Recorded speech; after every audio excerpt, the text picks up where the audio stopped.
Thiruppaavai Pasuram 29 சிற்றஞ்சிறுகாலே வந்துன்னை சேவித்து. Before entering Pasuram 29, let us gently close the inner message of Pasuram 28. In the previous Pasuram, Andal taught us humility without self-denial. She showed that when ego dissolves, grace flows naturally. The seeker no longer stands before the divine with claims or credentials. She stands with honesty. That humility softened the heart and made it ready for the final and most important and intimate request. Now Pasuram 29 opens like a whisper at dawn. சிற்றஞ்சிறுகாலே. In the early hours of morning, before the world awakens, before the mind fills with demand, this is not a dramatic devotion, this is quiet closeness. Andal does not arrive with a list of wishes. She comes like a child who has woken up early just to be near someone loved. That is Lord Krishna.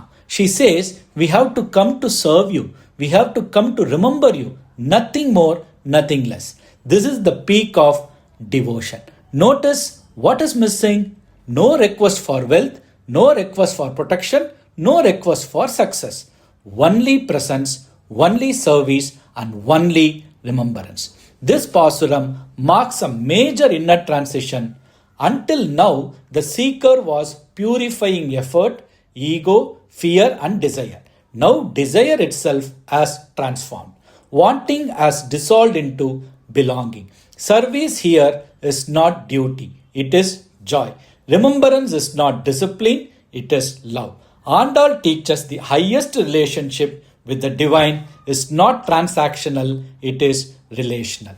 In life, many people struggle because purpose is unclear. They chase goals but feel empty. They achieve milestones but feel restlessness. This Pasuram answers that silent question. Why am I here? When life is anchored in service, confusion dissolves. When actions are rooted in remembrance, anxiety reduces. Service gives direction. Remembrance gives depth. This Pasuram teaches purposeful living. Purpose does not come from titles, it comes from orientation. Who do I live for? What do my actions point toward?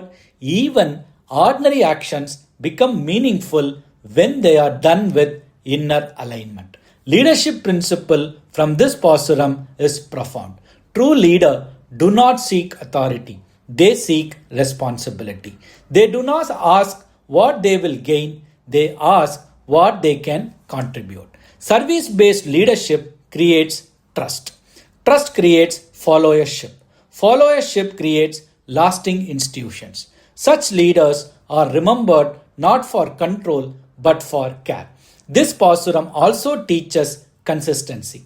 Andal says, let us remember you always, not occasionally, not during difficulty alone, always, always, and always. Consistency builds character. In leadership and life, consistency matters more than intensity. Short bursts of effort create excitement, but steady presence creates impact. This Pasuram trains the mind to stay anchored.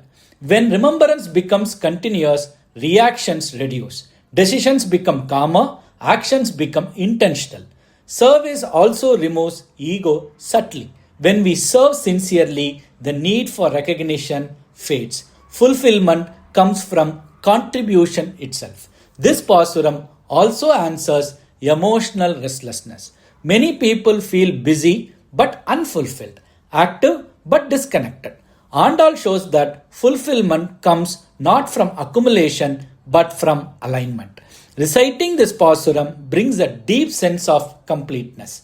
It tells the soul, you are here to contribute. You are here to remember. You are here to serve life itself. This Pasuram also refines ambition. Ambition becomes meaningful when it serves something larger than the self. In personal life, this creates contentment. In professional life, this creates ethical strength. In society, this creates harmony. Andal has now reached the highest point, from effort to humility, from humility to belonging, from belonging to service. Wow! I repeat, Andal has now reached the highest point, from effort to humility, from humility to belonging, from belonging to service. This is not the end. This is fulfillment. As we observe Pasuram 29, may our actions become offering, may our days begin with clarity, may our life be guided by purpose rather than pressure. May service become our strength, may remembrance become our refuge, may purpose answer our restlessness. Samasta Loka Sukhino Bhavantu.